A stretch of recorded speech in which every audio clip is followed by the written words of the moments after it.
I'm that girl who, when she opens her heart and mind, will find her soul family. Yay! Welcome, Laurie. How are you doing? I'm doing good. How are you, Joe? Fantastic. Good.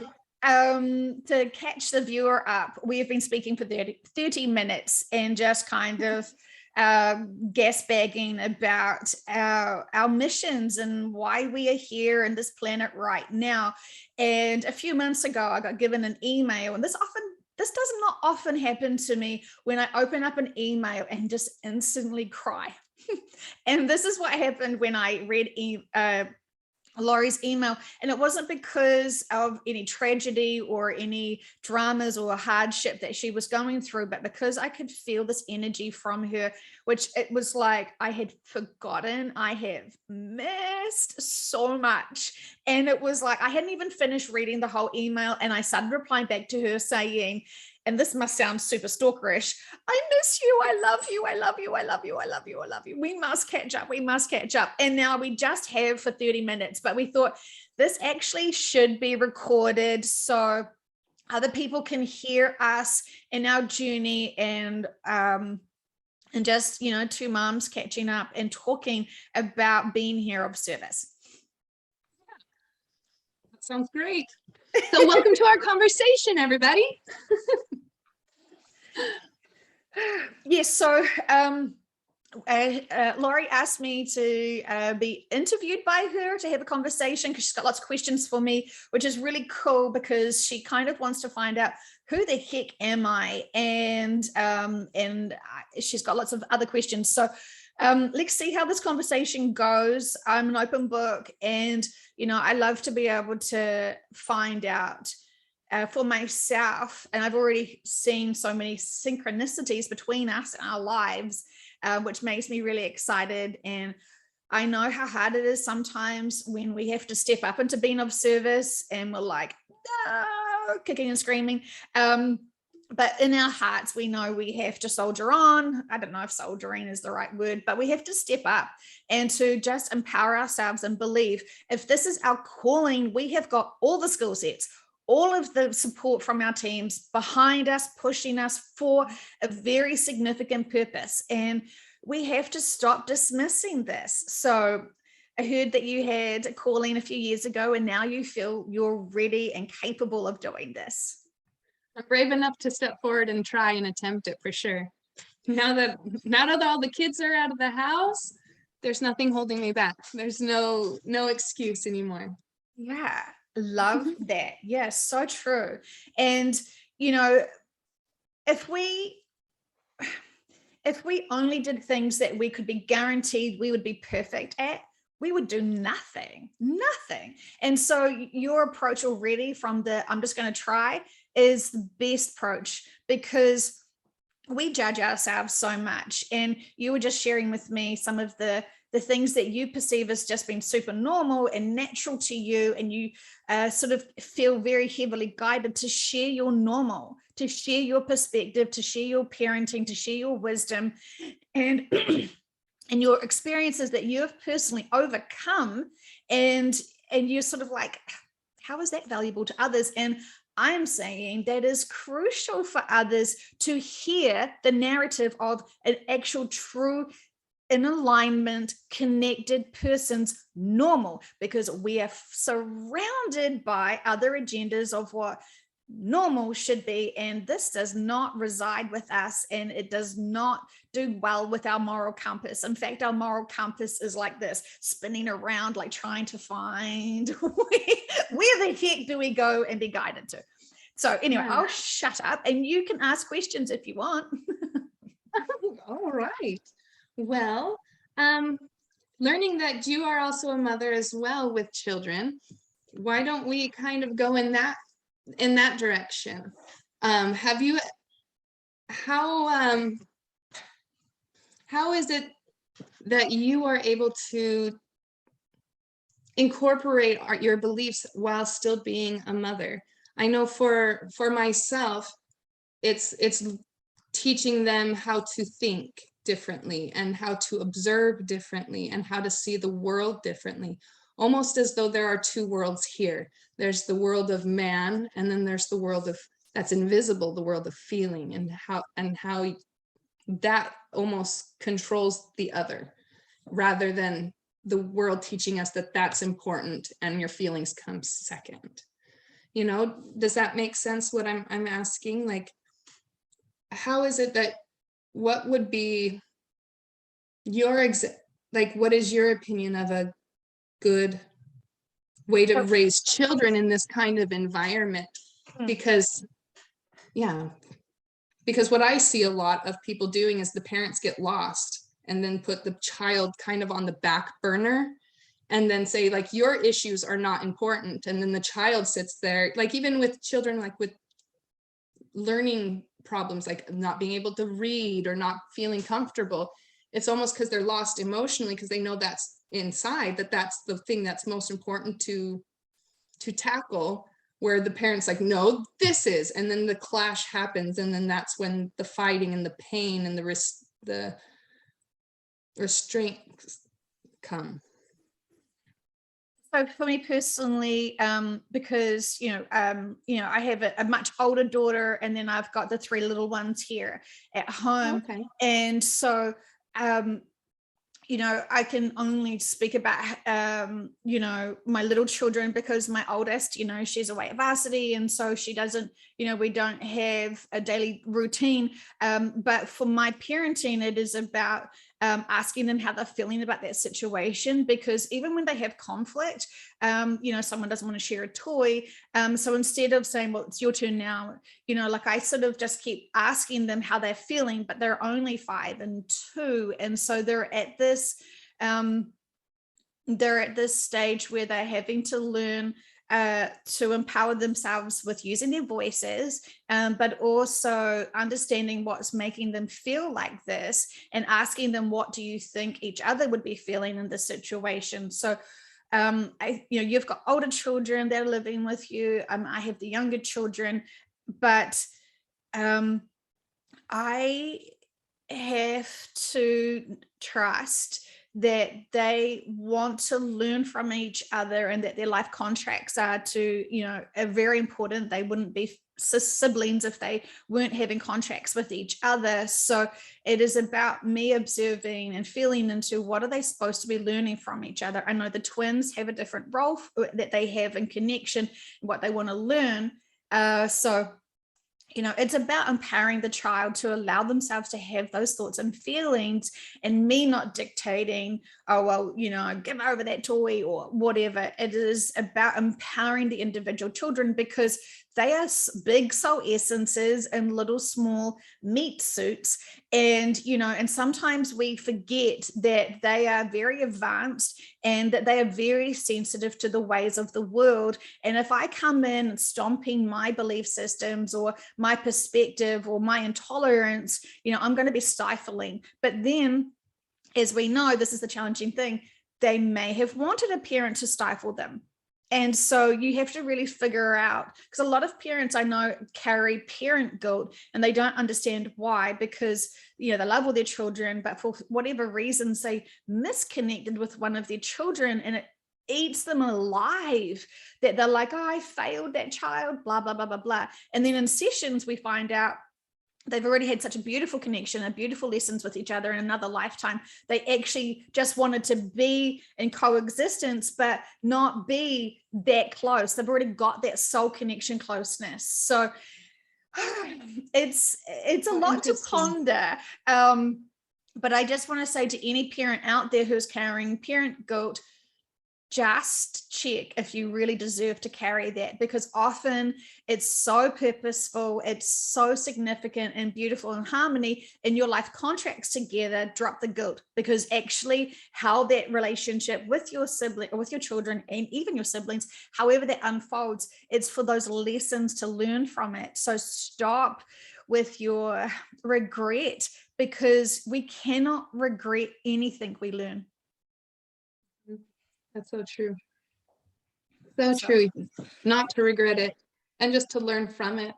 And I've found with at least my children, the things that I do catch that get me, the things that go, oh, and trigger, they're usually things that I find within myself.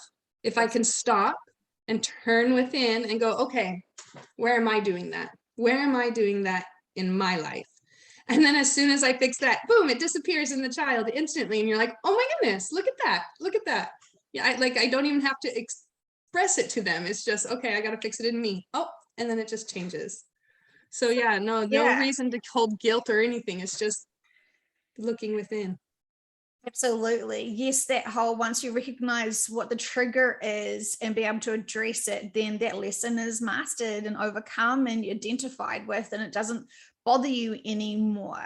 It just reminds me of another session where this woman was very upset because the mother, there was a really profound disconnect, and so she just couldn't please her mother at all. Anything she did, she's got all these degrees, all of this profound professionalism, she's a really amazing person, and she still cannot get the respect from her mother, which just brings her to tears and makes her feel so worthless. I mean, it's heartbreaking because it's like, everything she's doing in this world's amazing.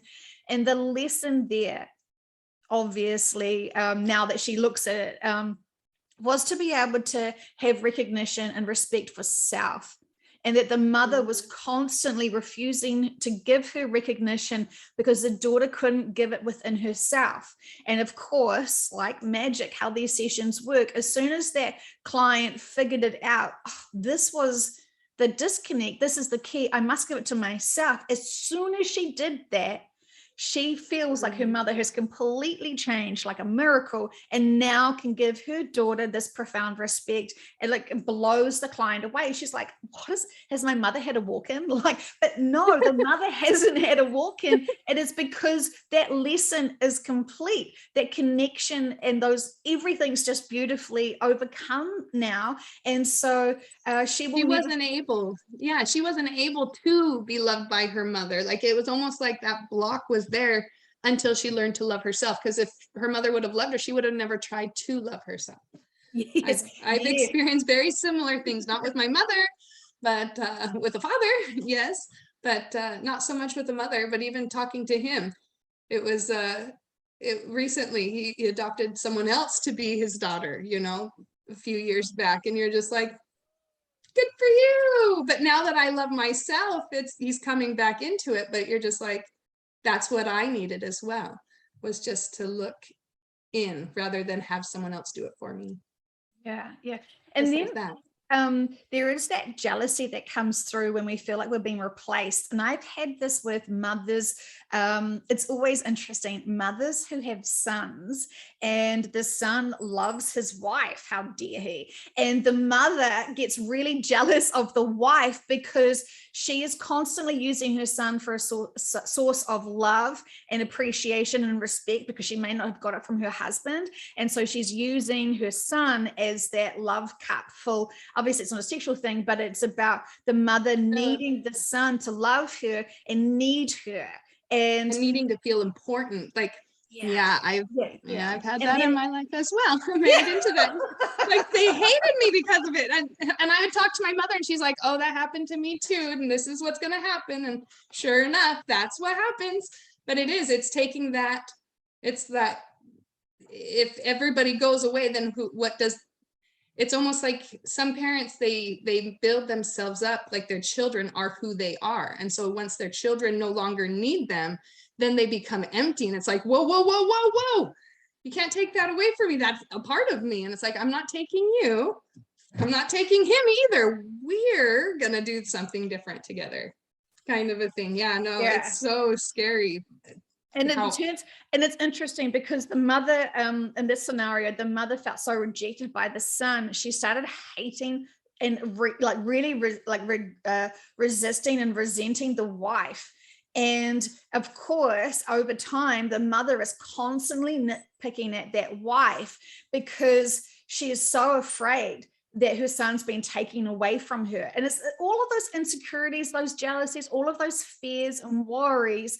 And I kind of felt sorry for the wife because the tension and the pressure and the conflict, and the wife very much knowing that the mother-in-law is not impressed with her or pleased with her or accepting of her. And all she is doing is, and this is the funny thing, It's not funny. But so the wife could sense that the mother-in-law is heavily judging her. And so the wife loves more harder the husband.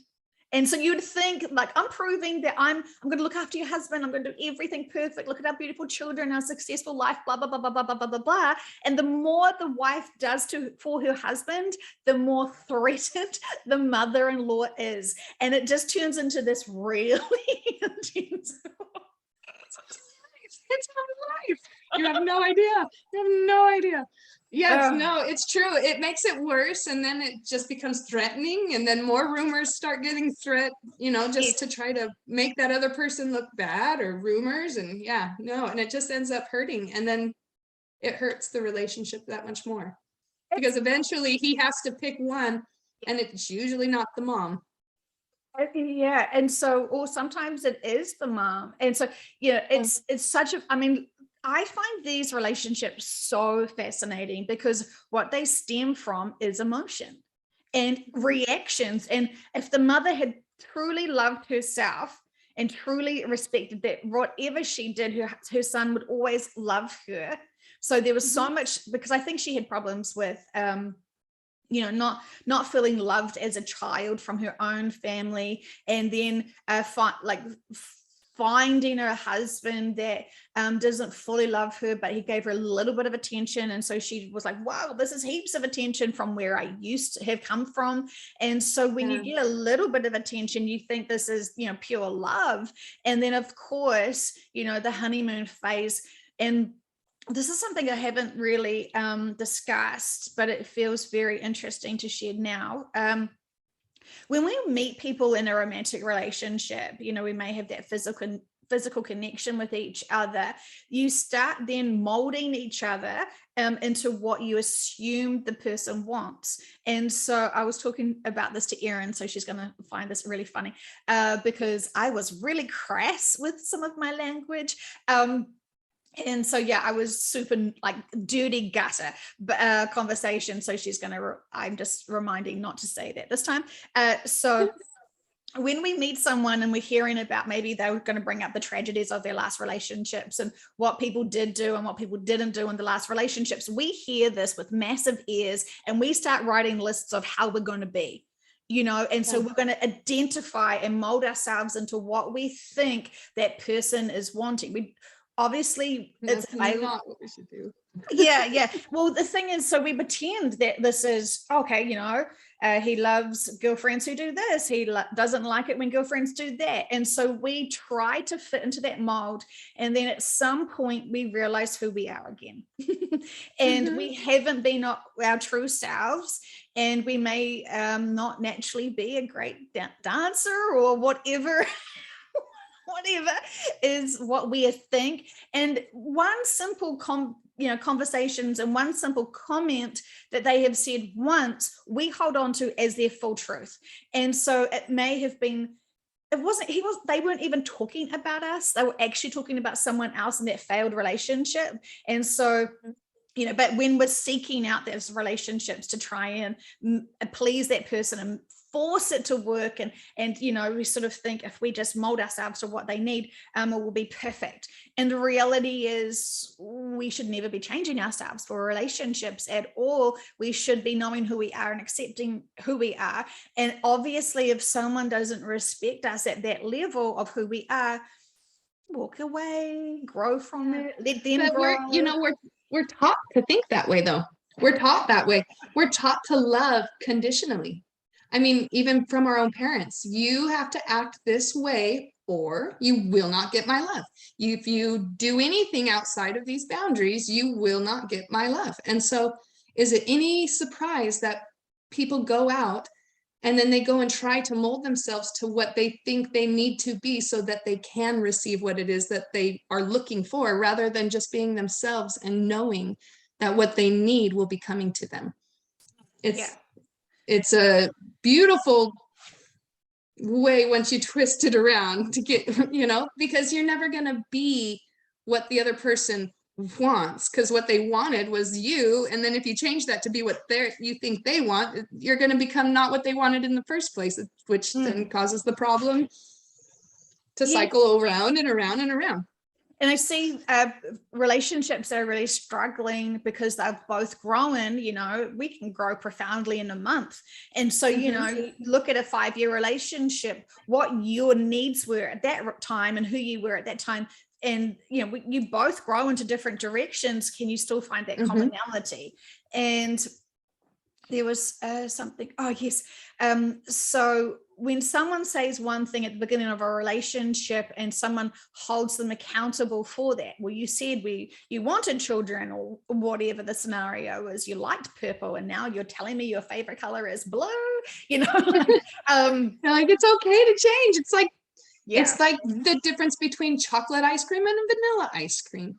The big thing is are you friends enough to let them do their journey and still stand by their side and still love them unconditionally, no matter what it is they might have done to you, which isn't really to you, it's to them, like even if a man were to, or a woman were to cheat, would they really be doing it to you, or are they trying to help figure something out on their end? Is it done the right way? In my opinion, if it's cheating and no, but that's their journeys, and can you respect that for them?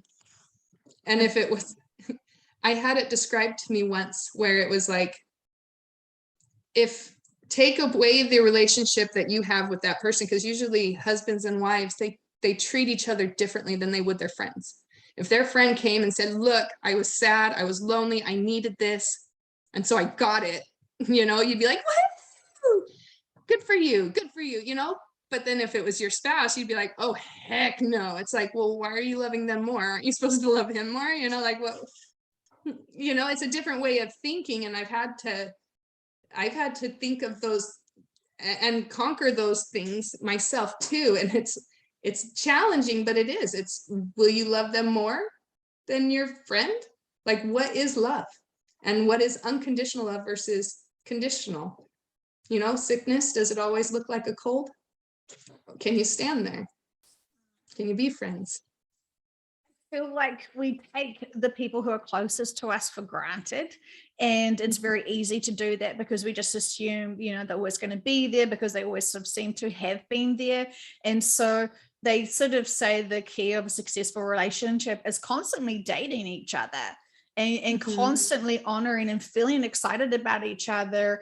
And it's not easy. And I find lots of people just take, well, we're married, so he has to love me, or he has to do this, or he has to do that, or she. No, he doesn't have to do anything any more than you have to do anything. Yeah. Totally. Yeah, you've got to keep the magic alive and listen to each other and respect each other. And especially, it is so hard when I see couples who one's really metaphysical and one's very religious, or a non-believer, and that conflict, and it's not a deal breaker. You can respect each other and love each other and be able to be open enough. You should be so strong in your own belief systems that you can hear others and not be triggered. And yeah, it's true. And it's almost to see the beauty in it. It's like everyone's going to be different. Everyone has their own different views. And if you do have such polarities in beliefs, look at it as a blessing, because the polarity is what makes the growth. That's what causes the change. Yeah. Otherwise, you're just going to be bored out of your mind and doing the same thing over and over again. I mean, the polarity is there for a reason. It's for the growth. It's seeing the beauty in it and growing as the two and becoming a bigger picture rather than just the one picture, and we'll just leave all the rest of the pictures and not look at them.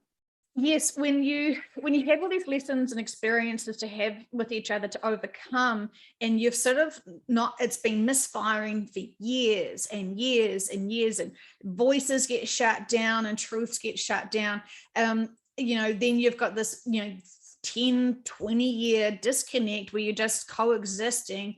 And then when it gets to this really big crunch time, when you're having to be able to speak your truth, it becomes almost impossible. And by this stage, there's so much resentment on the other person because of this. And you have to forgive each other, forgive yourselves, and be able to come with a new leaf. And so many people cannot drop the resentment of, him shutting me down, her shutting me down, him not believing me, him think I'm crazy, all of those things.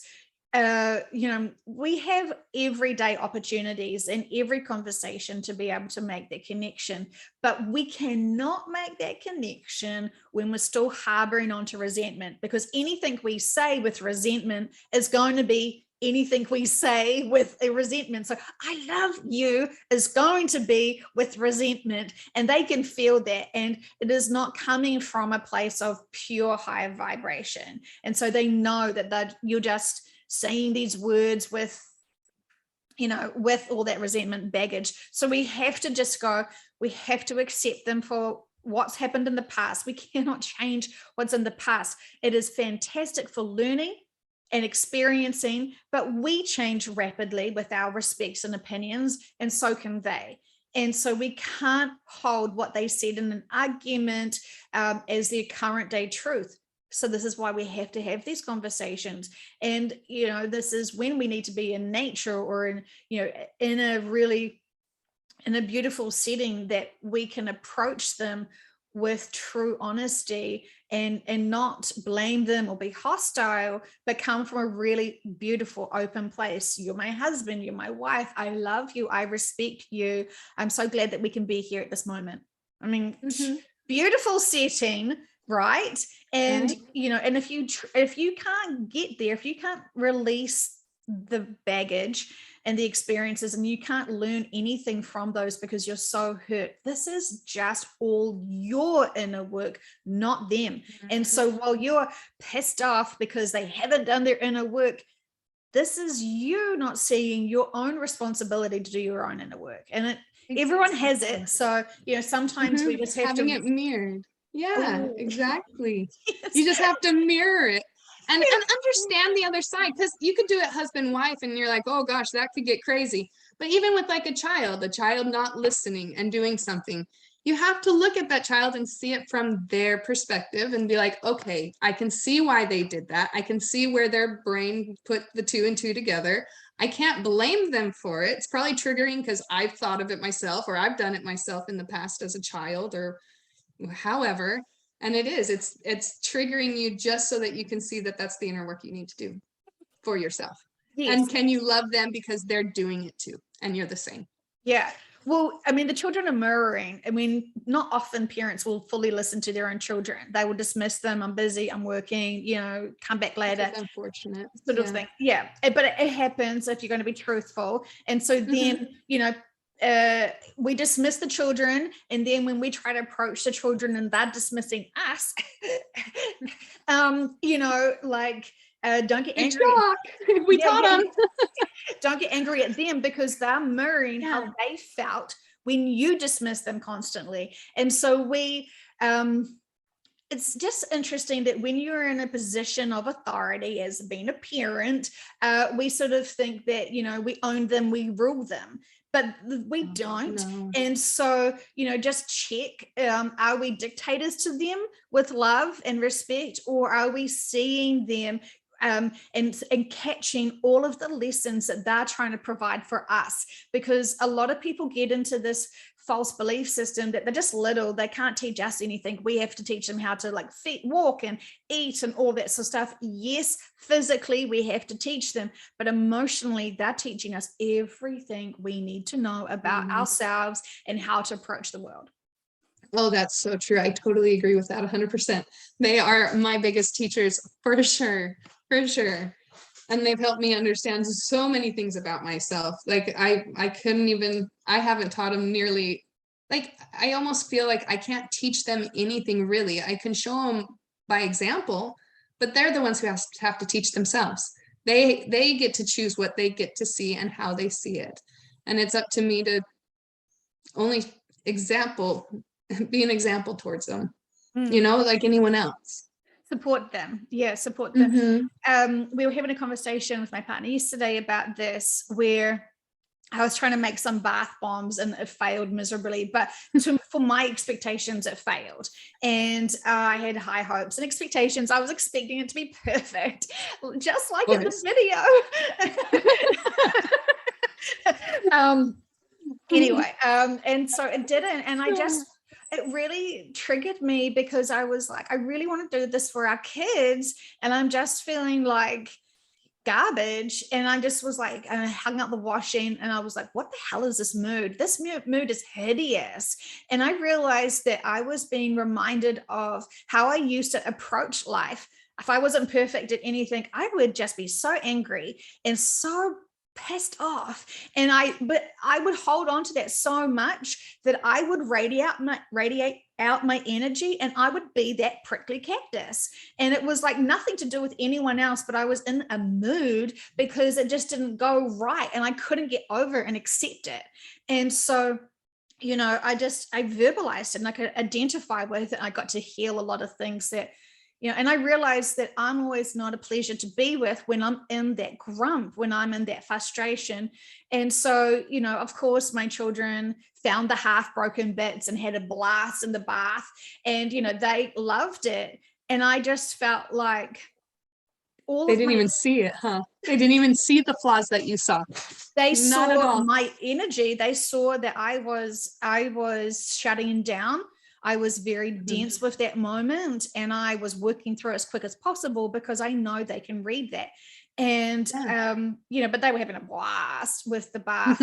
And, now I'm reworking on the recipe, and I've got a few other things going on. It's about packing in those bad boys. I didn't realize how hard you had to push it, but anyway, learning curves for me, I'm going to master it. But my children were oblivious of the product, but very aware of my behavior.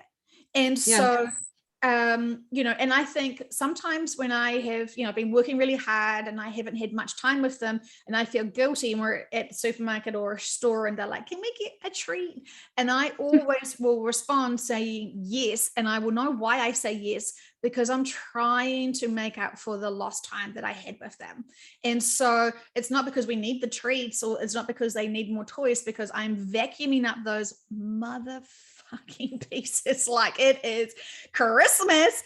I mean, honestly, that is my joy. That is get a shot back. Honestly, like I am sorry, but when it comes to toys and my vacuum cleaner, it's like, I was just thinking, I mean, my children aren't picking up after themselves, and there are some frustrations there because we're all on like holiday mode. And I'm going to just share it. I was thinking, how detrimental would it be if a stranger came into our house dressed as Santa with a big vacuum cleaner? He didn't even bring me coal. He came and took all my toys. Did I become an elf? Did he just take all my toys? Yeah, that's so funny. Well, but it just popped into my head, and it's like, I think it was just, trying to get ready for Christmas and, get the house prepped and all this sort of stuff. And there's like all these tiny little toy pieces everywhere. And I'm like, do they really need any more? And I forget about, anyway, sorry. So it's about storage. No, it's okay. I've gone through the same thing. We went through a couple of years where we didn't even do presents. I was like, enough. I mean, I've got 6 children, so Christmas can get crazy. And so we finally were like, look, I just sat them down and we talked, and it's like, we can do this, but all of these toys that you're going to get are going to be in the back of your closet in 2 weeks, and no one's going to remember any of them. Totally. Or we can do activities and have memories and bond, and you can pick whatever you want to do, and we'll all go out and do these activities, or we'll go and spend the money on that and get something more heartfelt. And this Christmas they chose presents, and we did presents, but they still love those Christmases the most because we made gingerbread houses, a ton of them, or we went out and did this or went and did that. And you're just like, Yes. we Something's getting taught well in there. Yes. yeah we did a gingerbread house this year or last year as well, and Mhm. it was just funny, you know, and I just remember sort of like bracing myself, like, is this going to be very like I don't realize how OCD I was and am with things, but now I can feel the old Joe would have like overmanaged that, and then now I can just feel like the new Joe is just like, look at them and just let them play. I'm not even going to touch it. I'm just going to see their joys and their faces and stuff, and you know, of See what they course, come up with. It's yeah. usually better.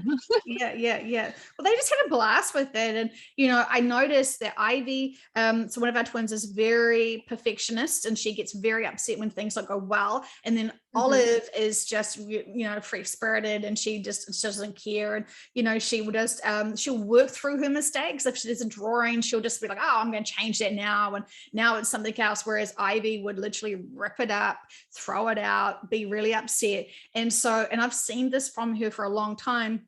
And so it's about managing her expectations and being able to have fun with being creative and making mistakes and accepting that.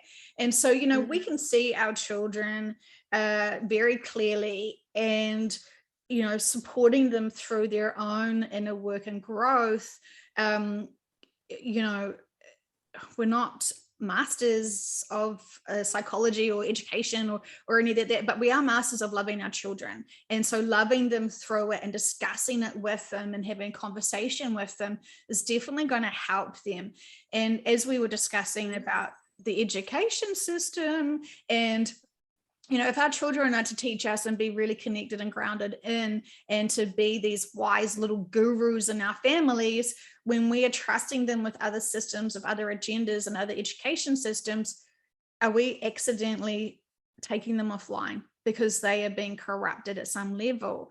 And I know that, you know, not everyone wants to think about homeschooling, and you know, I just have to, I'm going to tap in and ask about my children and what their teams want.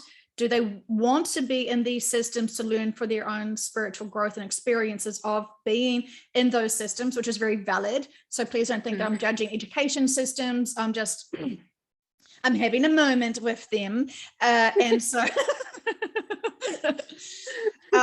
you know, so I'm still working through it. I'm still over worried that it's going to somehow it's going to negatively impact my children. And is this a fear and worry that I am that I shouldn't be concerned with? So I am going to be tapping in privately to find out what the teams want for our children and how to help them, because I don't want to buy into extra responsibilities and worries when it's not even my role, and that I am over fearing things. And of course our teams, you know, our children have their own teams, we have our own teams, but I want to be able to use the metaphysical realm with respect and be able to help me just settle into knowing that this is the most appropriate position. I feel like if I was blindly doing something that was not of benefit, I would get that nudge anyway, but I'm feeling like I am getting a moral nudge and a parenting nudge. And it's like, this is my lesson. Can I stand up for my truth? Can I stand up to the professionals and share my opinions and not have a hostile argument with them, but question their own guidelines and regulations? And, you know, asking questions, and for them to just shut me down with, oh, this is our policy. Will talk to me about this policy. Why? Because it needs to make sense, because it's just the rules does not fly with this person. It doesn't fly with me either. In fact, that was partially why I ended up taking my kids out of school in one day, because it was actually a librarian was making fun of my oldest in front of the entire class over what he was wearing. He was wearing a jacket, and it was in the middle of February. It was cold, snowing. They just got back in from recess, and she was asking him if he was stupid for still wearing his jacket. And he's like, he finally just asked, "Are you upset with what I'm wearing? Like, is this what's going on?" Anyway, big, huge ordeal happened. Ended up going and talking to the principal because I got called because he was being brought to my attention as the troublemaker for wearing a jacket. And so, and I'm like, she just made fun of him in front of the entire class though, and made a fool of him and was laughing at him. Like everyone was laughing at him. And so I went and talked to the principal, and he was like, no, this is not okay. Even she was wearing a jacket. It is cold in there. This is not okay. And then he goes and talks to my son, and my son comes and tells me, no, he told me that next time I need to tap her on the shoulder and talk to her out in the hallway and tell her I'm not feeling comfortable. And I'm like, no, that's not your job as a fifth grader to do that. That is not your job. Oh, And the no. principal laughed at me and was like, what are you going to do about it? When I was like, come tell me this isn't what you said. And he's like, it is. What are you going to do about it? It's like, I'm going to take my kids out of here because they're not safe anymore. That's for sure. But yeah, no, that's something that I kept getting nudged and said, no, I'm not ready to homeschool kids right now. And the nudge finally came as a, now what are you going to do? What kind of mom are you going to be? Are you going to keep them safe or no? And we did that for 3 years. We have these little signs often where it's like, oh yeah, he is right. What can I do about it? Nothing, because he's the authority of the school. We've just got to accept it. And lots of people who are challenged like that go, well, it's the systems. We have to accept it. Why am I fighting this? I don't know how to be a principal, blah, blah, blah, blah, blah. We will find ways to excuse bad behavior. And in others, we will judge ourselves, but in others, we will excuse them. Oh, they were tired. Oh, they blah, blah, blah, blah, blah. We will give them leverage beyond leverage to be able to justify their bad behavior and not actually label it as bad behavior and unprofessional. And you were forced with, what are you going to do about it? And so instead of you tolerating that behavior and empowering him with his bullshit, it's ridiculous. It's discrimination, it's judgment, it's ridicule of a jacket, of a garment. If it was his belief system of something that was ludicrous, then yeah, maybe, she had something to say. But purposeful, great for him, great for you, all of that fantastic stuff. But boy, at the time you would have been seething. Right? No, and it seemed chaotic at the time, but in all reality, the fighting between them stopped, the crying stopped, the eczema disappeared, the stress in the home was gone. Everybody became friends and played together. It became a completely different child in every single one of them. And then it became a learning how to think and handle these things. And now they're back in the school system, and they're at the same level educational wise, but on the level of their mind and how they think, they are so beyond. And it's kind of fun because they hated it when I was teaching it to them, don't act this way, don't do this way. And they're just like, you're crazy. And then they see it in the kids and they go, oh my gosh, my gosh. And you're like, yeah, I know, you're welcome. I'm glad you're not acting that way too. Yes, when children see other children acting really immature, it does make them question, like, what's going on there.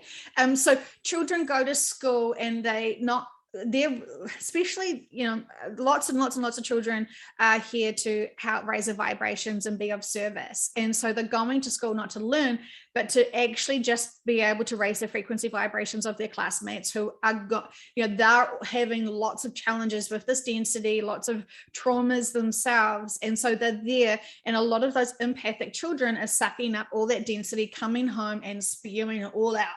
And so, while we are like packing their lunches and wishing them a great day to learn, sometimes when we don't see the metaphysical perspective of it, what they're doing is massive, massive, big light working roles and responsibilities and duties. And, this is why a lot of children who have been calling now and saying, I want to go back to school, not because they want to learn, not because they want to be, chastised by the teachers or whatever, but because they want to help their fellow soul friends and soul families and be able to energetically raise that vibration of that density, because not every child comes from an enlightened home. Not every child comes from a home that is giving them joy or safety. And so when they come to school for a safe haven to be, God, I'm going to say it, this is going to be so judgmental, when they go to school to be brainwashed. So my problem, I'm going to do my inner work with it. I promise. I'm going to get to neutral with it. But you know, it's the doing so much more than just what we could assume. And so anyway. Yeah. No, it's true. And school was always my safe haven. So I always loved school. And so to take them out was like, oh no. But it is fun to see them want to go back and want to go back so that they can hang out with other people their age and do those things and grow that way as well. And it's a fun place, and I'm very thankful for teachers, very thankful for them. Some of them I think have stopped loving what they do. Like I had a son go and call his teacher and talk to him, and on her paperwork it has her first name and then her last name, and so he called her by her name. It was also my name, and so he's like, oh, and she's like, I'm not your friend, don't talk to me like that, I'm not your friend. And you're just like, here's my son who hasn't been in school for 3 years, is trying to learn how to make friends, and you're just, don't talk to me. It's like, well, then don't put that name on. Like, well, we can't learn from other. We can't, like, are we inspired to learn from others when they are hostile to us? Yes, we will learn something, but not what they probably are planning. And that is like so dismissive. And I have this firm belief, if you're doing something, regardless of whatever it is, and you're not in your joy, quit. There is not enough money in the world to make that right. And so not only are you lowering your frequency, you're being miserable, everyone around you can feel it, you're probably not even doing good service to your job in true fashion, because you don't find that joy, you're not enthusiastic or passionate about it. And this is what a lot of my clients have problems with. I've been in this job for a certain amount of time, and they just, well, that's my life. That's like an arm. You can't get rid of an arm, Joe. And I'm like, but it is the most heaviest, densest, feral, festery, pussy arm that you could have. And this is a huge part of your life, and it is affecting and disbalancing everything. And so then, they hear it, not through me judgment, but the subconscious will tell them very firmly that that job no longer serves them. And so they need to be able to, and I ask the subconscious where, give me hints and clues where this should be. And of course they leave their jobs, find this another amazing job. It's like just came out of nowhere. They're saying it's so like, it's a miracle. And I'm like, well, thank your teams, because they are miracle workers. And not only do they have this profound joy, but because they're doing so good with their jobs, they keep getting promoted up and up, up. And now they're already overcoming and passing. They're getting more money than their job that was so valuable, so important, so sacred, and so festering in their lives. But once they trusted that they had a purpose and a path and a mission, you're not going to fail when you're in true alignment. You could be on your true alignment and then have conditions like, well, I demand money and I demand this and I demand that. And then as soon as you forget the actual purpose of that role and you're distracted by all these terms and conditions, your team is going to realize you're not ready to even be of service. And I've seen and it's almost like a block, because if you say it that way, you're already saying that you don't have it. That's what you're calling out. You're saying, I demand to have this. So really what they're hearing is, I don't have it. And so they're like, oh, we were going to give that to you, but you just told us you don't have it. So you don't want it. Cool. And then it becomes the block. It's like you don't have faith, you don't have trust, and you don't honor that you've got a life contract, and your teams will like do everything they possibly can to move everything in alignment for you to do your life purpose and mission. That is literally there. They've got superpowers, if you want to say that. And so they will make it happen. If you are in true alignment, you will get all the clients, you will get all of the stuff that you need and deserve. and they will make it happen and it will look like miracles. But if we have these assumptions and limits and we block it, we will self-sabotage. And so you have to do so much of your inner work to be able to be truly of service and to step up into that calling. And it's just, it surprises me how many people will message me and we do sessions, and they're practitioners and they're not getting any clients. And they're like, why are all my clients? Like, why am I not getting any of my clients? What's happening to my clients? And it's more like, well, what is happening for you? Like, do you have a block? Is there something else that you're doing that isn't truly serving you or your clients? And I have seen it time and time and time and time again, some really interesting things that people choose.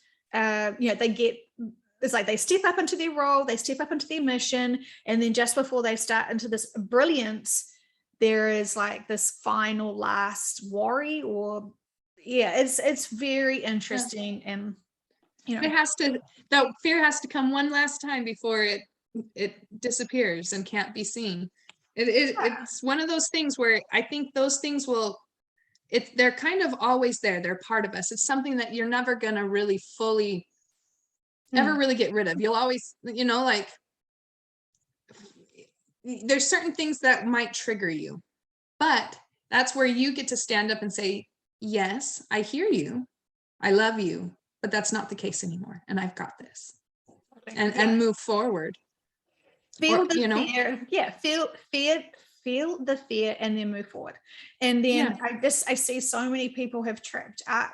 They do, like, either they do heaps of sessions and then they don't grow themselves from it, and so then they'll stumble. And we're still very much human, and there is no shame in stumbling. There is no shame in being stuck in some area. It's only shameful when you hide it from yourself and others, and you don't step up and be able to figure out what is the lessons here, what is the blocks here.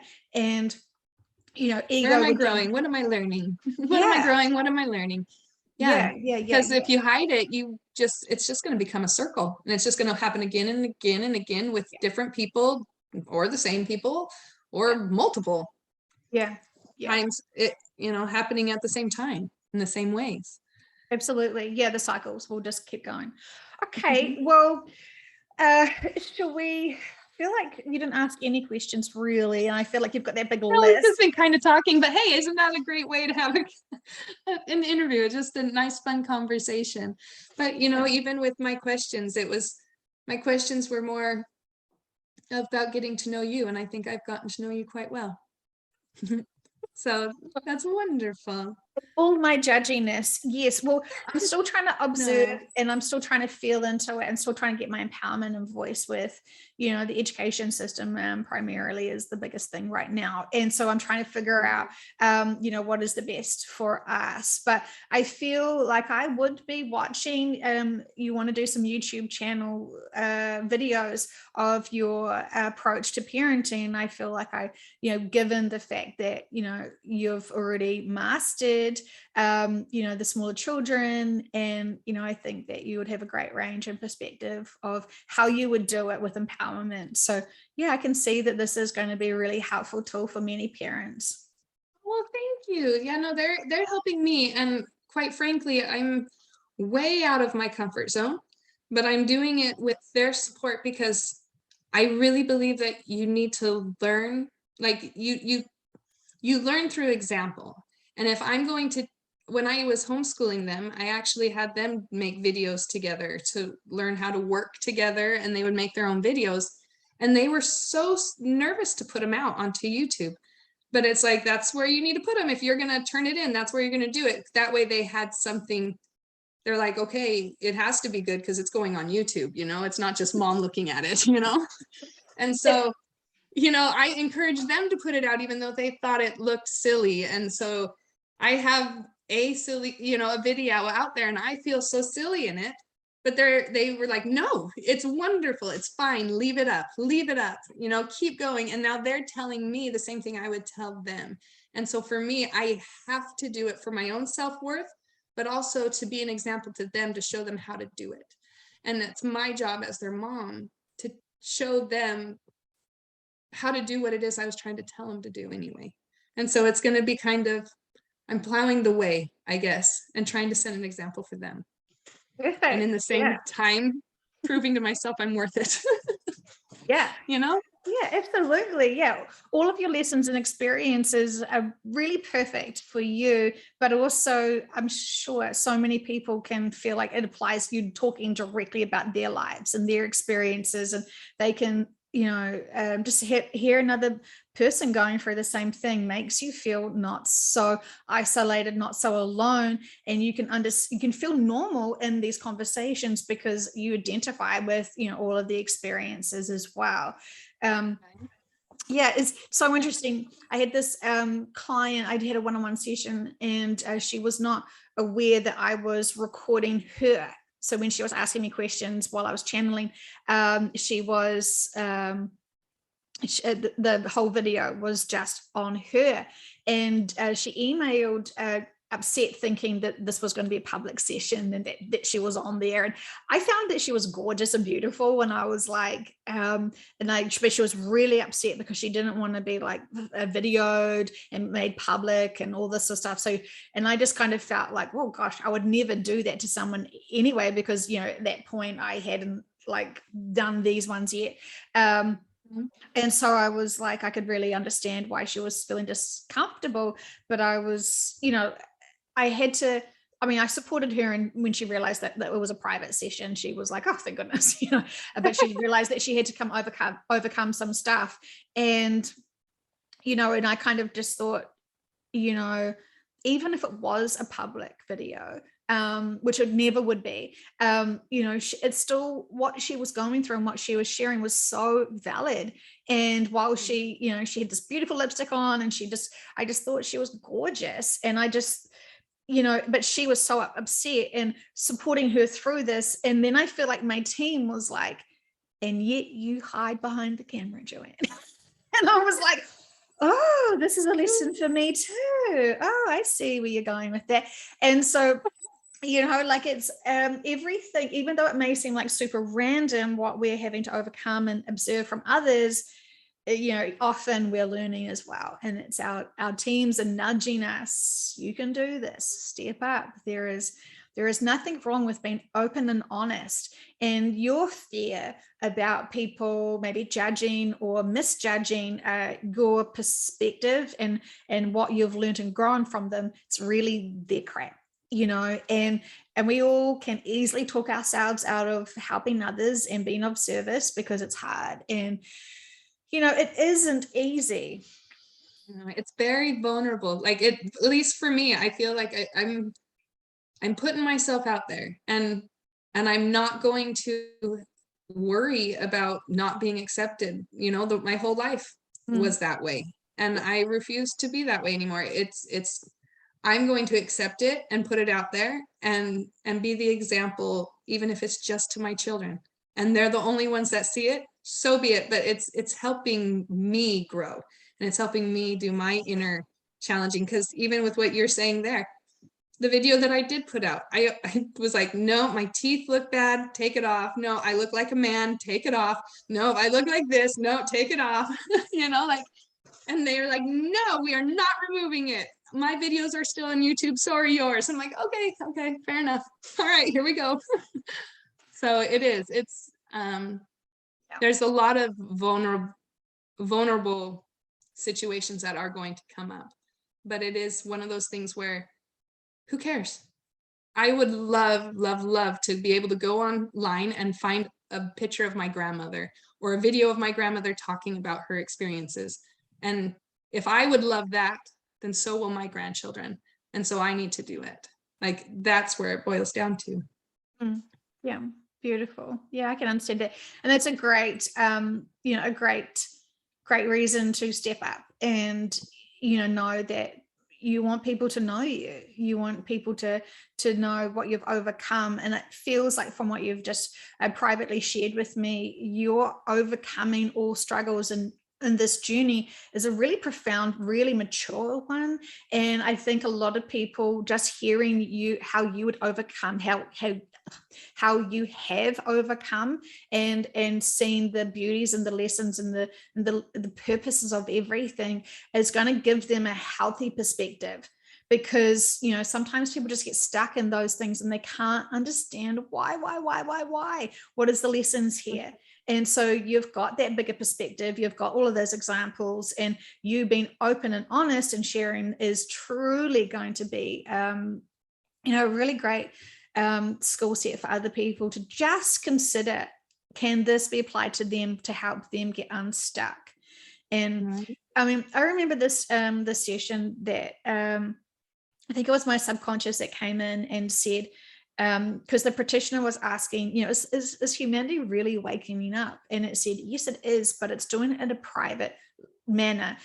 We've got like these closets which we hide our spirituality in and our belief systems in, and we keep them tight and closed off. And they said, it's not until someone else may sort of talk about something else that sounds like, you know, spirituality, that you may open up the closet a little bit and share. But most of us keep this very close to our hearts. And they even said this, which still makes me blush. They said people would be more comfortable if they had a choice of two things. You share your spirituality online, or you share yourself masturbating online. Most people would do that. If you had one choice or the other, people would prefer to do that than to share their truth of their spirituality, because that feels so much more sacred and whatever.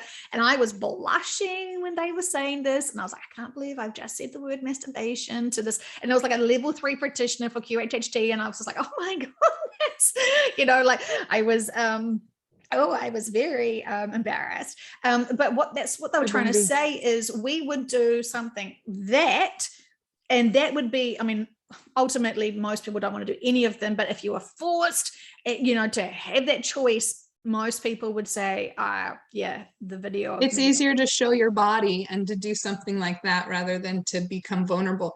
Because, yeah, apparently, yeah. I've chosen this. And that hits close to home. No. Yeah, stay tuned for the next video. No, I will not be doing that, because that's my yeah, no, because that's not who we are. But no, not my calling. At least not on the internet. No, I'm kidding.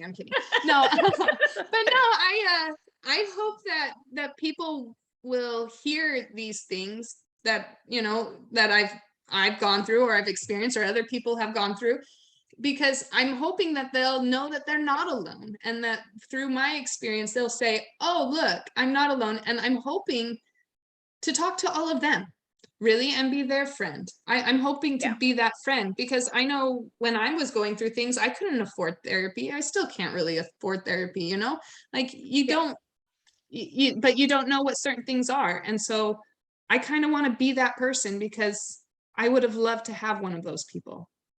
And so totally, I'll tell myself, just so that they'll feel comfortable enough to tell me their story, or if they have a story that wants to be shared, like I would love to share that with them. Yeah. Together, like, you know, like kind of like what we're doing now, but you know, and just talk and be that friend. It is reminding everyone that you're normal, even though the professionals in society are trying to declassify you as something else. And I even feel like when people talk to me about what the truther community is saying, what the religious community is saying, what the spiritual community is saying, it's all still selling them something. You know, it is still trying to get their money and to get their belief systems to follow their influence, when that is a distraction of self. And, you know, having these free conversations, these honest conversations, we're not trying to sell you anything. We're trying to share with you how we found our inner peace, share with you how we try to keep our minds into a higher perspective, so we can master what's going on in this world, which seems very crazy and upside down and turbulent. But yet, when we can see things from the bigger perspective of why we must be going through this great awakening, you know, it puts it into perspective that makes sense. Many people don't appreciate it, or hurry up. Can we just hurry up and have all, you know, there is many things that need to unfold for many people. The war's already happening. It's just all happening within our heads individually. And so it's like, if the reason why this is all happening is because we won't look at the two different things. Like, we are in a world of opposites, of good and evil, of, and it's, you have to look at both, and not just take what you have been taught and take it as truth and live by it. It's look at it. Is it really true? Is Yeah. is Yeah. is And also, it really what you think it really is? yeah. Because Yeah. I looked at God that way and I was like, oh my gosh, that God of the Bible is not a God of love. I wouldn't send my son to die if I could do something and I was all powerful. That's not loving. But if he sent himself because we were his child, that is something completely different. And it's beautiful. It's a completely different thing. In sessions, I've heard from many beings saying that there is nothing really truly good or evil. It's all experiences. But I understand that when it's so, I mean, yeah, sending a child to die, we all die. And so, like, it's just seeing that bigger perspective of what's going on, the lessons there, the purposes, the life contracts, and, labeling things as good and bad, even though it kind of helps us sort of identify. I feel like it's helped me be able to sense things as dense, which is heavy emotions, and then which is sort of light, which is that seeing the purpose of it, the reasons, the significances of things, and the opportunities for the growth. But I totally understand what you're saying. And yes, we could definitely say some of the agendas are evil, but they're not evil. It's just the opposite of, and they're okay to have that, because it's like there are two plans and it's not bad to do that. Yep. I'm thinking of Harry Potter when they're like, he's a wizard, he was a bat, he did horrible things, but he was great. To him and to their people, he was great, but to the other it wasn't, and it's okay. Both. Well, it's always that classic kind of conversation about Hitler and what was his life purpose and lessons and what was he trying to teach people. And, it's always a heated conversation when you bring up that man that starts with H. But the thing is that when we've asked in many sessions, and even Dolores has asked about him as well, and we got the same information, regardless of whether you've read the book or not, the subconscious will always tell you the same information of his life purpose. And it was to awaken people to control and manipulation. And it's repugnant to think of what had to happen and why for people to have those experiences. But just like our own personal lives, everything we've experienced is history for us to grow and learn from. We would like to grow and learn from certain things. And even if we don't know the exact truth of what happened in our history from what we're being told in our history books, we know that love is unconditional, and we are wanting to empower everyone and include everyone and not have division, not have discrimination. We should have learned that. We did learn that, and yet now some people are choosing to accept that that's totally okay.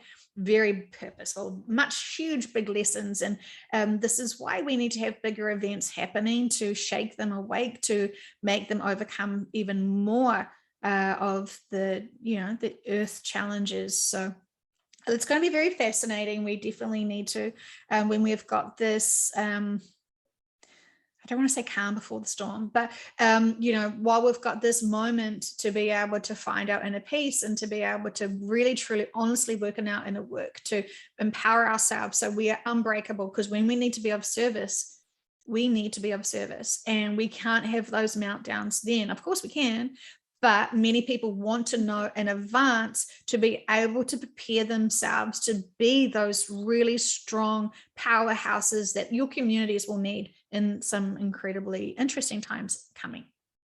Yes. No, it's true. And it is just stopping the normal and kind of just shaking up to think, what is it? How can I become better? How can I do better? How can I be doing anything to help with wherever you are in life, whatever it is you are doing.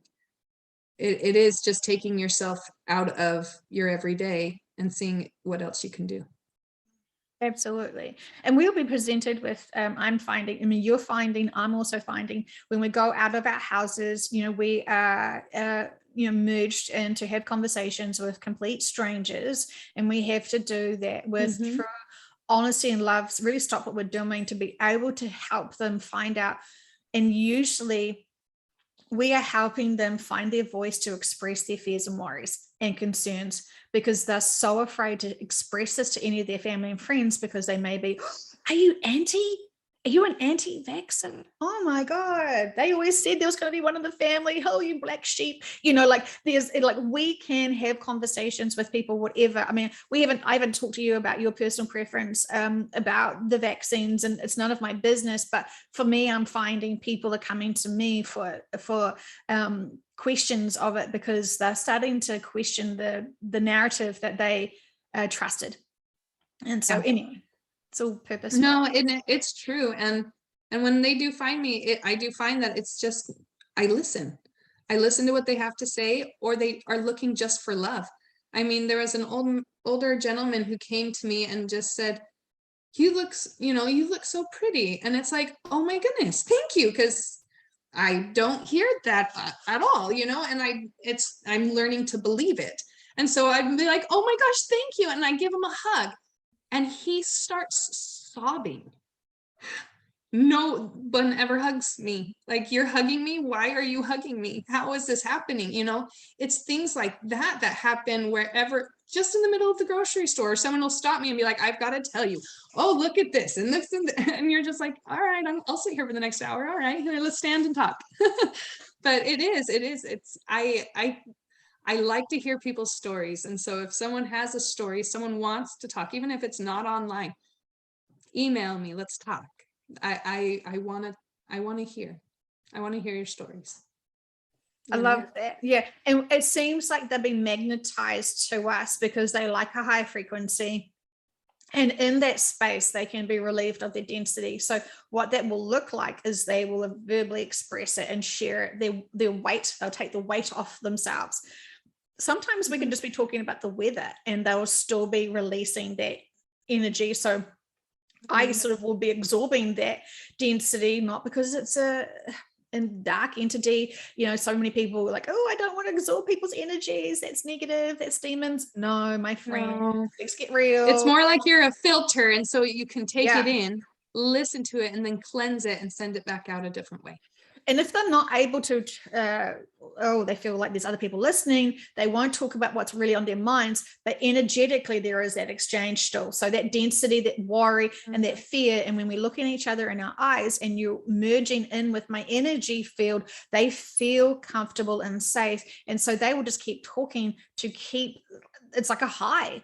And so they will want to be in our space. They will want to feel that love and support and that reassurance that someone who doesn't know them, is not trying to sell them anything, is listening to them with their open hearts. And, this is the big energy work. It's not about talking to millions about how to, live your best life. It is literally about loving community, because you don't know how much they desperately needed that, and how that high is, and that releasing of density of their energy will be able to now help them be of better service to others in their community, in their lives. I mean, it just is that ripple out effect, and we are all connected. And so when you help one person, you're helping all. And, we have to see that single serving conversation can be the most profound thing that's happened to them in a long time, to inspire them that there is good in this world, that they can trust strangers. And I hear so many excuses of why people can't go out to do things, or can't talk to a stranger, or whatever. And trust your teams are protecting you. Trust your teams are guiding you to be able to be of service. And as we all know, it's uncomfortable and hard sometimes, may not always be in the times that we are ready and willing. But if we can just trust that we are to be of service to help others, it's that list again that I was talking about yesterday, if anyone was listening, was, write a list of what we do to ourselves to empower ourselves and to do self-loving, and then write a list of what we do to empower others and be of service to others. And it has to be a balance. And so many people get confused of, that charity work really may not be servicing for others when you're bragging about being such a great humanitarian because you're doing all this charity work. See, are you bragging about it? What is your true agenda? Is it for money, recognition, attention? We have to be honest to ourselves why we are doing all our things. And if we are still trying to seek attention or approval or praise or any of that sort of stuff, that is what you need to be finding within you. Because when we keep seeking outside of ourselves, even wisdom, we are disempowering ourselves and not empowering ourselves. Yeah.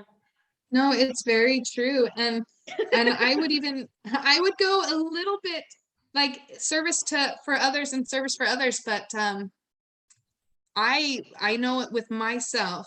I had once I became a mother, I didn't serve myself at all anymore, and I served everyone except for myself.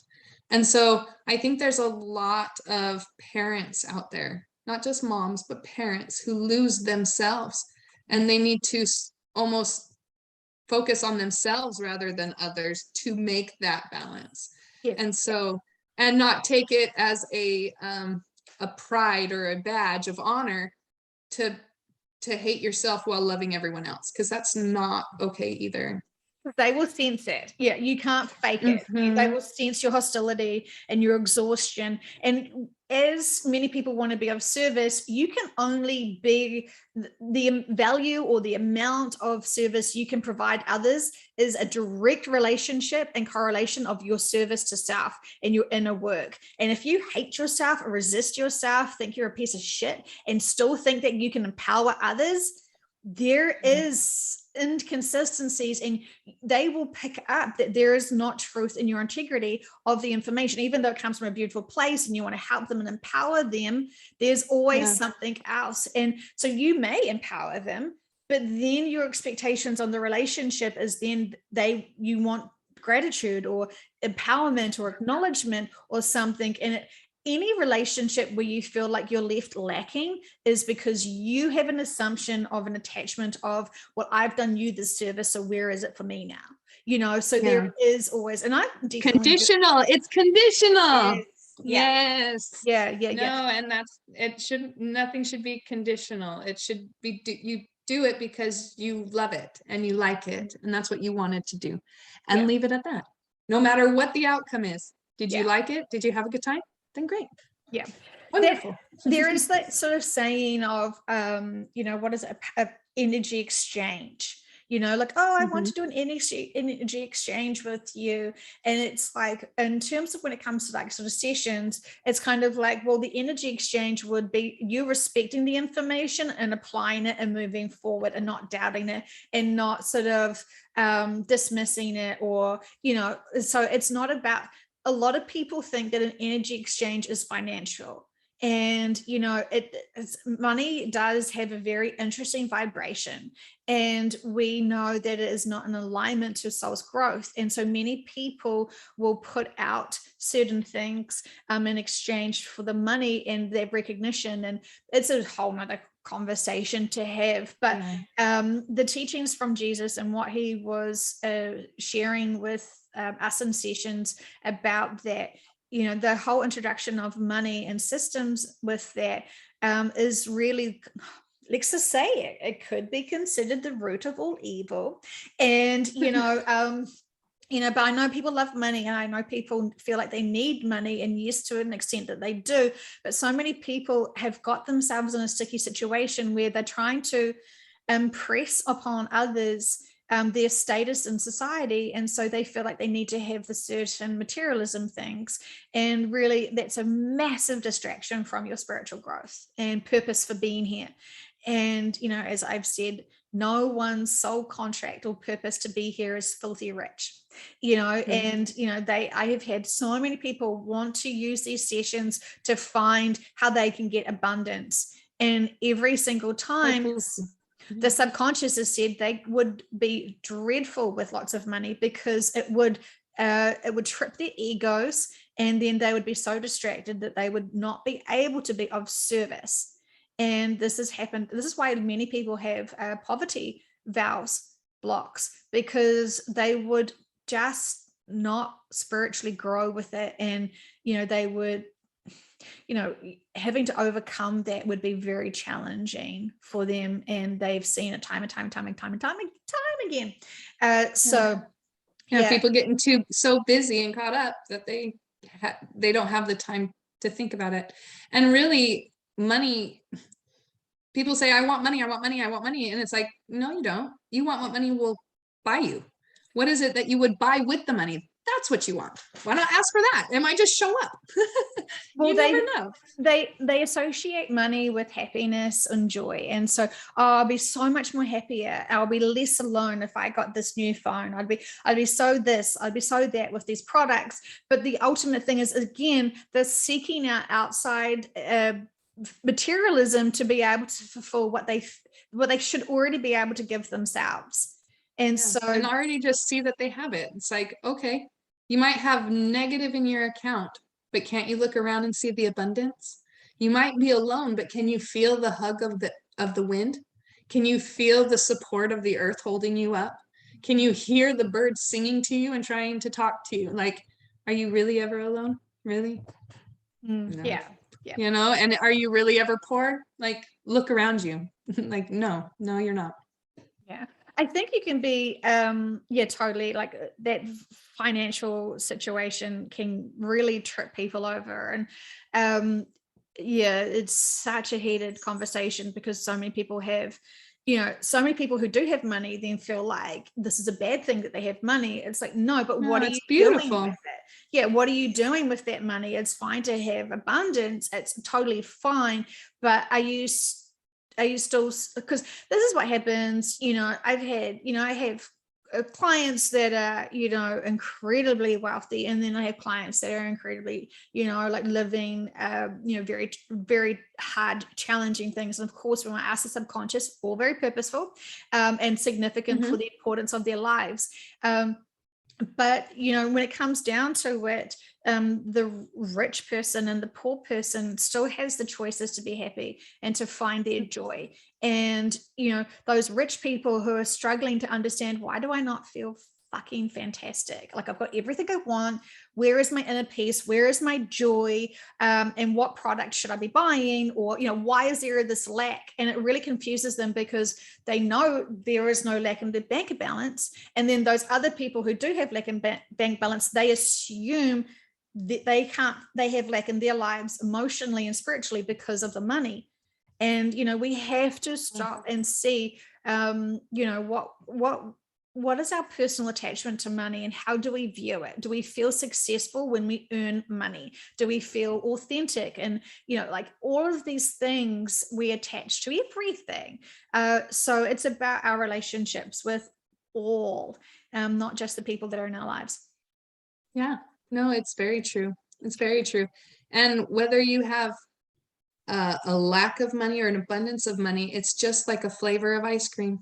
It really is. It's like, okay, so they have more money and they have less money. They have more hair, they have less hair. They have long pants, they have who cares? That's just what they have. Cool. Yeah. They might not in an hour. They might have a lot more in 2. Like, you never know. It all changes within so quickly. And that's when they get into confusion, because they're comparing their life contracts to others, and they're thinking it should be fair, it should be the same. And ultimately there isn't. We could have like for like matching life contracts and purposes, but it's going to look quite different, and because we all have our own free agency and our own free will to choose whatever we want it, however we want to take it. Yeah. And how we want to handle that. I have found that there is a consistency when people have massive doubt and they don't want to step up until their true life purpose and passion, and they dismiss what they had true joy as doing as young children, because they didn't see any value in that or significance, because it came so naturally to them, they've dismissed it. And those people who have found that again, realign themselves with that skill set that they came to this earth, this lifetime with, they bloom and flourish. And it's not about being perfect instantly, it's about reminding ourselves of the skill sets. And it is marvelous. I love this conversation, and I'm looking forward to having more conversations with you. So let's manage to put that in, and we'll see what other conversation, we'll get to that list of questions that you have. Right. Well, and even my questions, I'm like, I don't know. But yeah, we can talk more. But yeah, I've had a great conversation with you thus far. I know, So it was thank easy. you so very much. It really was. And I could still just keep just talking and talking and talking. So we'll put an end to it, but we'll definitely hopefully talk some more. Yeah. And please trust when you're working on those lists of questions for me. I know that you said that you sort of like scratched out a few of them. Those ones are still significant to just ask, because if you've been prompted to ask me this, it means that there are other people that need to hear it. And so often when we think, oh, I don't know that, I think I already know it, or I can see it. The purpose of doing these sessions publicly, and these conversations publicly, I should say, is for those people to be able to catch up or hear things from a different perspective, or be reminded of things. We love and do need to be reminded of things. This is a huge conversation. These huge concepts, huge topics. And, I know people who have listened to every single video, but still when they go back and listen to it, it's all fresh, all new, all different perspectives that they, as they've grown, can hear at a different perspective. So, and I know that there is way too many sessions. No one should get bored, and there is so much information, and being that higher frequency is a joy. And, lots of people do find that signature frequency in the sessions themselves, especially the channeling ones or the ones with people's subconsciouses, it's a gift. It's a real true joy, and those are free. And if we can start taking notes down and applying them and figuring out how to be best of service, we're drawn to these sessions and videos for a purpose. And it is to remind us of who we are and why we are here. It's not a coincidence. It's not an accident. And you are connecting in. Those beings know who are listening. And those beings are talking to you directly, not always, but mostly at those times where you're like, oh, I think they're talking about me. They are. And so listen to what they're trying to remind you of, because I respect them, and I would encourage other people to respect them and respect the sessions, even though they may sound a bit crazy woo-woo.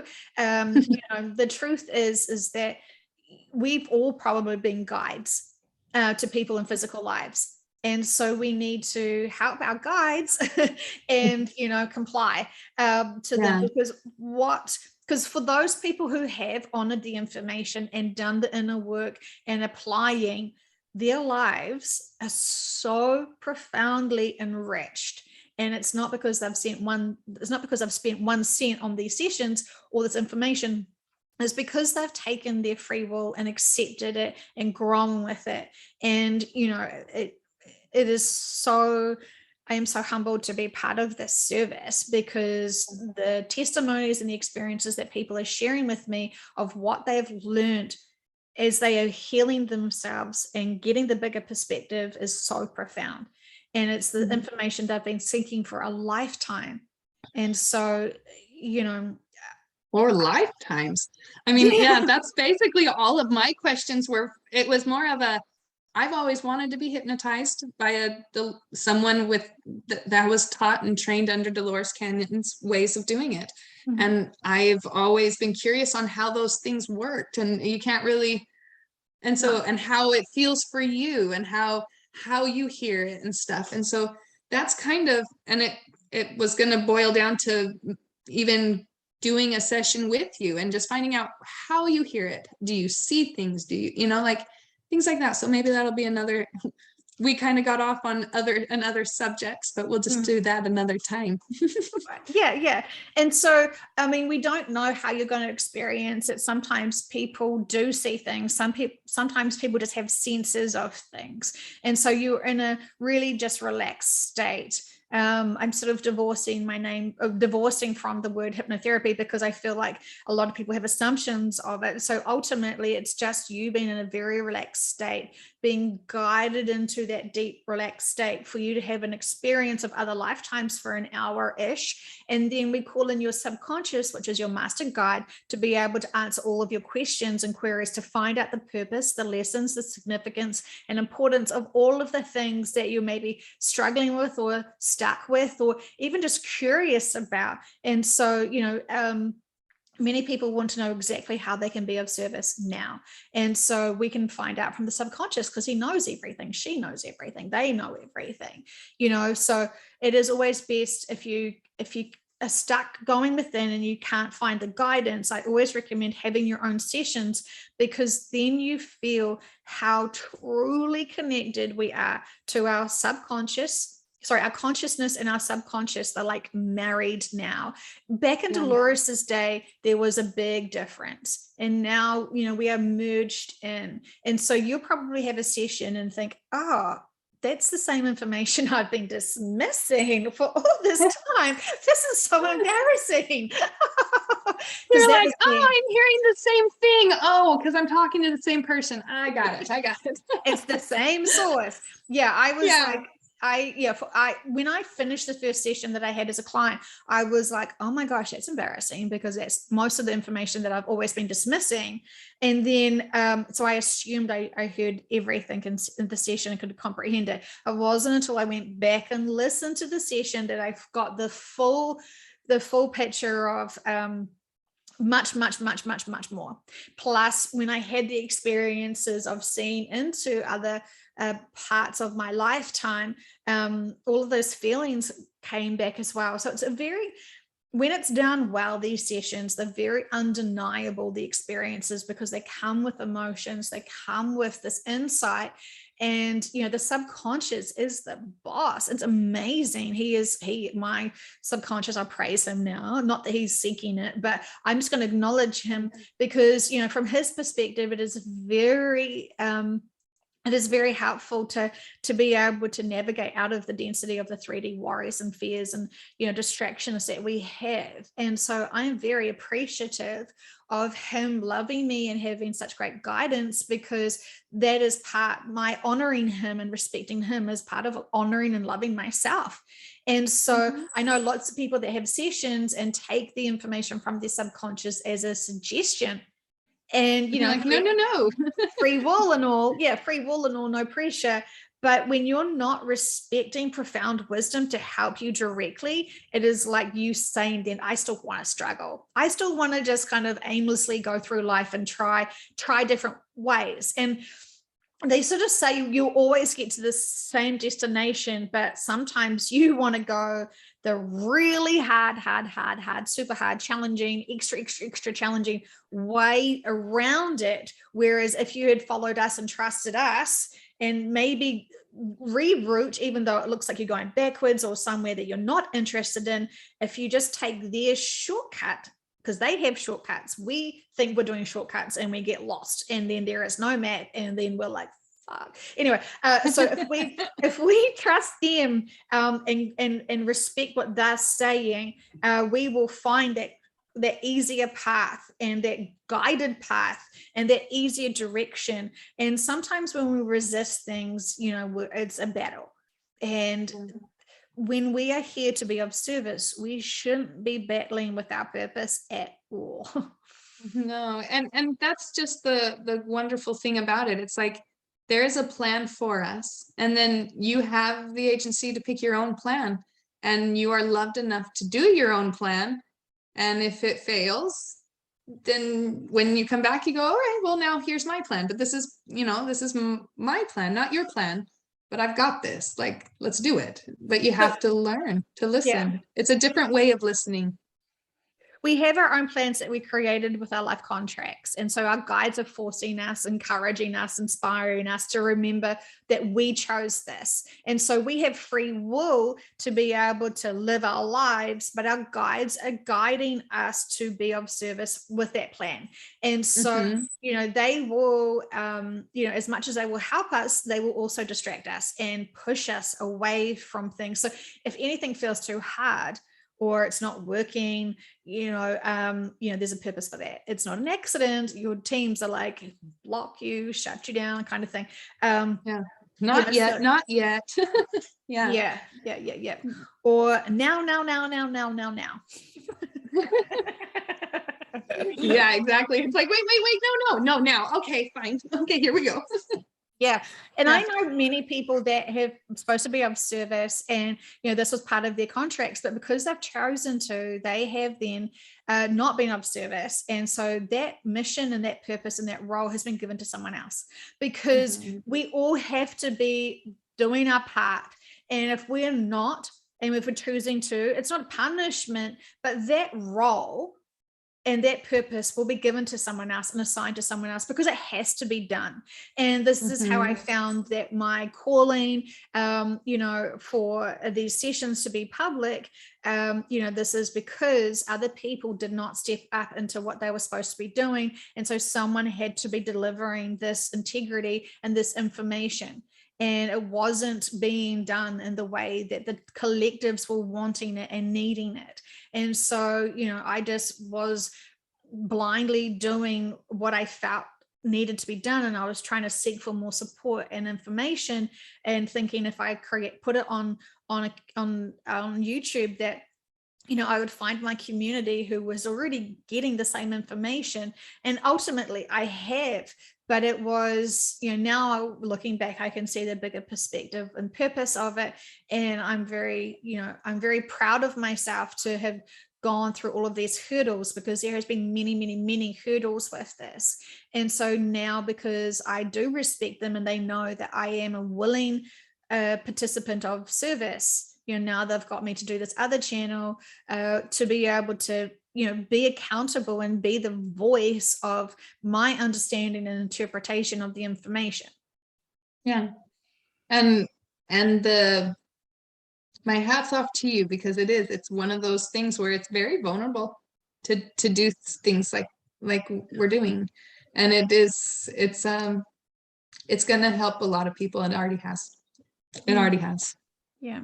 It's just those people who want to choose to grow, and many people don't want to choose to grow, and that is fine, because it just looks scary. Growth means change. No one wants change, I think there's some people that don't realize they need growth.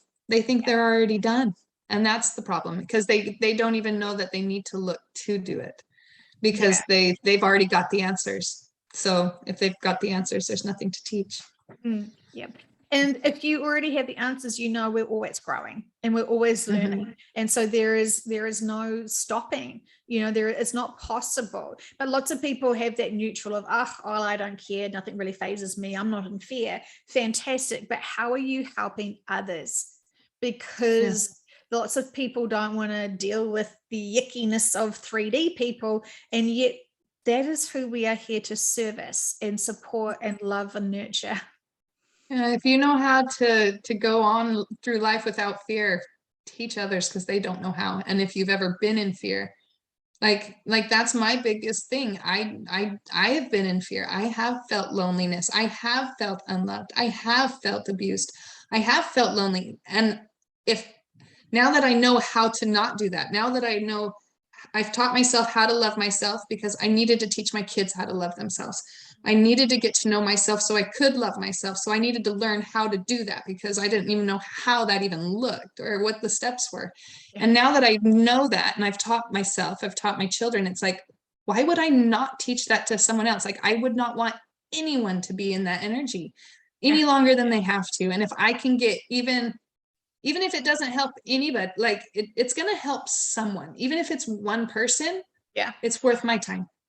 Absolutely. It's worth my time. Here it is. Yeah. Because remember that one person could have a tribe behind them. And this is why I felt like a lot of practitioners were being drawn to me, because for me to do sessions for them, because when they are unstuck, and when they have their bigger purpose and messages, and then they are going to then go out and impact in a really profound way their own communities and their own people who they are leading and being and guiding. And so it made total sense why I was just finding all of these practitioners who were needing their very first sessions or their second sessions or something. So it made so much sense. So it can never just be that one person you're helping ever, because even just in their own household, when they have then released all that density and have been able to flourish, then they're empowering those people. And as we know, don't they sort of say that everyone has 150, like when someone dies, it impacts 150 people because of their family and then their friends and their neighbors and their communities and all this sort of stuff. So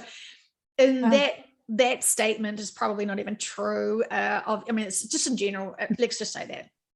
So if you're loving someone and empowering someone, that's going to then impact 150 people. And those 150 people are going to impact their 150 people. And can you see how truly a smile, a love, acknowledgement can ripple out and out and out and out? And this is, this inspires me, this empowers me. And, but that fear, we all have to overcome all these experiences to be able to identify truly where people are at. Because I see so many people saying, no, never in fear, I'm not in fear. I'm not in fear, but I am just, I'm really concerned about, blah, blah, blah, blah, blah, blah. And then they would say so they won't say the F word.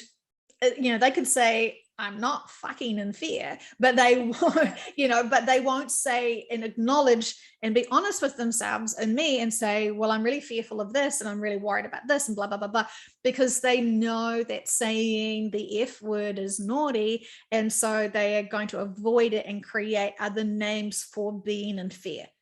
And when I've already mastered that and I can identify and see exactly where they're at, because I can, you can smell their different forms of fear. It's like sugars, right? There's thousands of different names for sugars, and it's like thousands of different names for fear. And they're all very real and true. And we're not trying to dismiss them and be like, oh, yeah, get that fear off you. It's more like, okay, so acknowledge the fear and what happens when you think that this actually does occur. So talk to them about their fears, face their fears, figure out, is it truly the biggest boogeyman ever, or is it something else? Because we can blow out our worries and fears into massive proportions. And the biggest worst case scenario is I'm in fear, blah, blah, blah, blah, blah, all the different reasons and possibilities why they're in fear. And usually the end biggest result is because they will die. Or because I will die. And that's when I find my conversation with them is, what do you believe in the afterlife? So I'm not dismissing any of their fears. I'm hearing them. I'm following their path and their purpose and their experiences of the outcome. If fear happens, and if this worst case scenario happens, what does their life look like? Then we have another conversation. Yeah. Well, and the way I look at it is we've all have opposites. Like, we're in the world of opposites. So you pick up a stick, and that stick is going to have fear, or its opposite, excitement. It's all the same emotion, but you get the free will to pick. Are you going to be on the fear side, or are you going to be on the excitement side? And know that when you pick up that stick, both are there. You could either be excited for it, or you could be scared of it. Which one are you picking? And how far on that stick are you going to hold there? Or are you willing to take steps towards it, making it exciting instead of fearful? Or you can just hold on to fear and whatnot. But it's one of those things where it's like, no, I don't have fear. No, you do. You just are more paying attention to this, or you're lying and holding over here and pretending you're over here. Either way. But it's like, don't make it a bad thing, because fear's not a bad thing. It's there to help us. It's a gift. And don't, even with the loving conditionally, it's even with pain, even with fear, that's what's causing this war, because pain's there to say, hey, you're thinking wrong. This isn't where I agree. You feel this pain because it's a compass almost. It's like, okay, you're feeling this pain because it's not really true.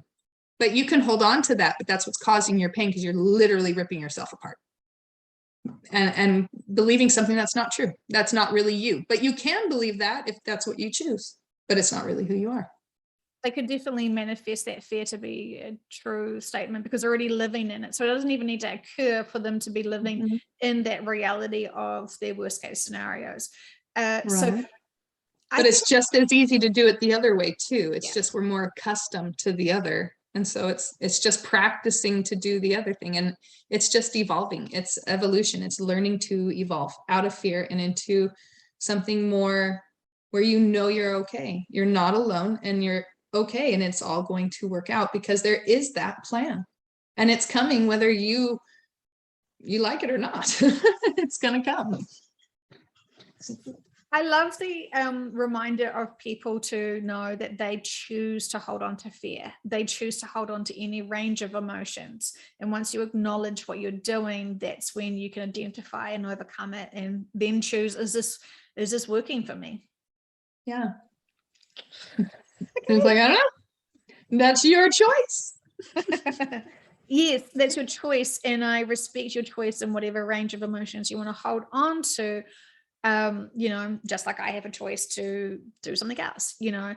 but it's always that question of like, is this really serving you? Because this looks very challenging for you. Yeah. We Yeah. do. And if it's not, it's like, that's the part where I don't, people haven't been taught how to let go. They've been taught to deal with it, basically. Some haven't even been taught how to deal with it, but it's not a deal with it situation. We shouldn't have to deal with it. It's a learning how people, it's almost understanding why people would do it and accepting that that's okay, because you probably would have as well if you were given the same situation, the same scenarios. Like you only wouldn't because you've been given different scenarios, you've learned different ways, you've done things already. And it's just where they are at and what they are choosing based on what they know.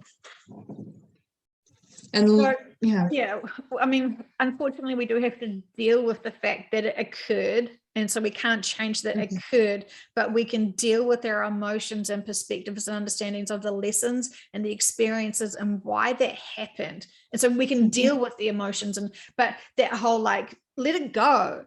Well, how can you let it go when you haven't dealt with it and explored it and unpacked it and learned from it to grow?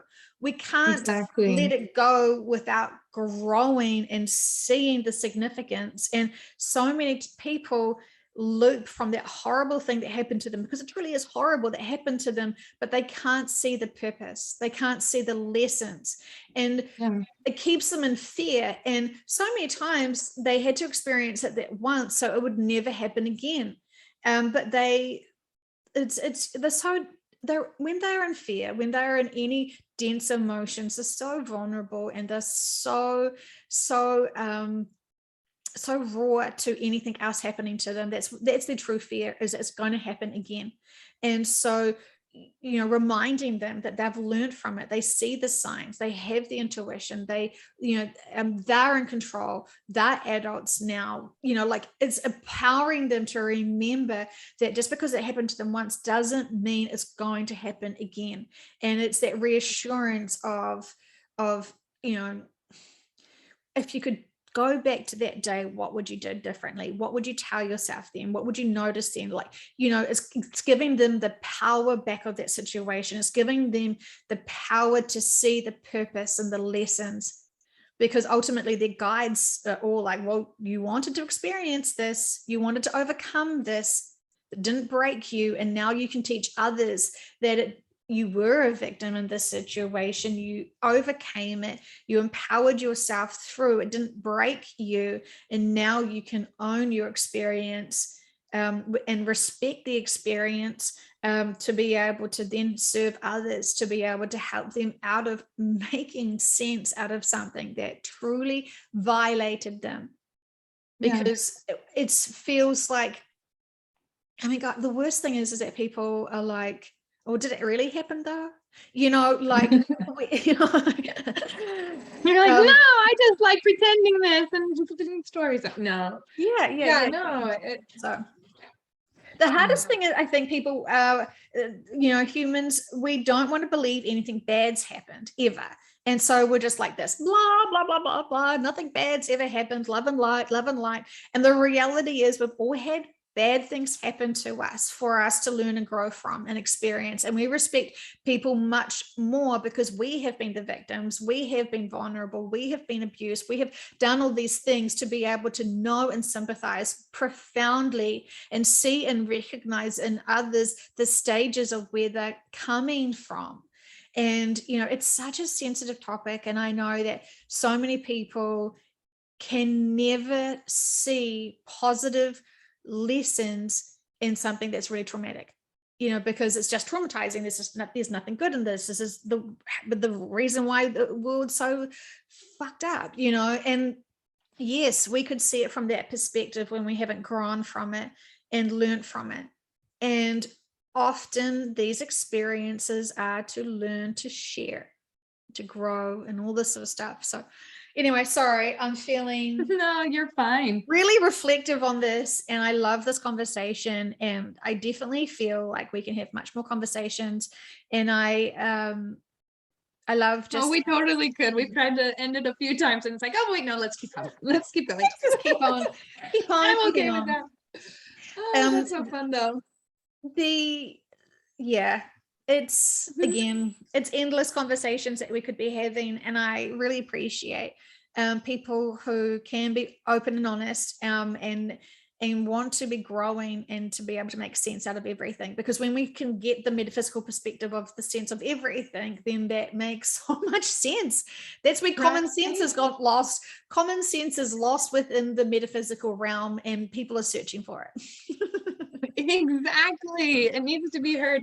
And that's why I think people's stories need to be told. So it's like, if you have a story, talk to me, because it's not just my stories, it's everybody's stories that need to be heard.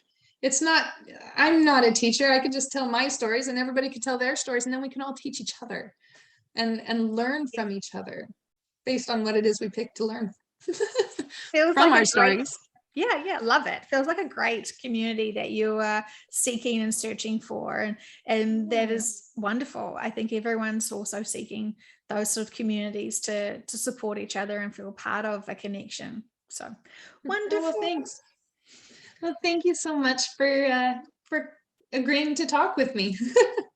Yeah, I appreciate it. I'll get to your list again another time. Okay, I'll stop I know, now. right? It's all right. Everything that I had on there had nothing to do with any of the things we spoke about, so it's actually kind of funny, but whatever. It's okay. Probably purposeful.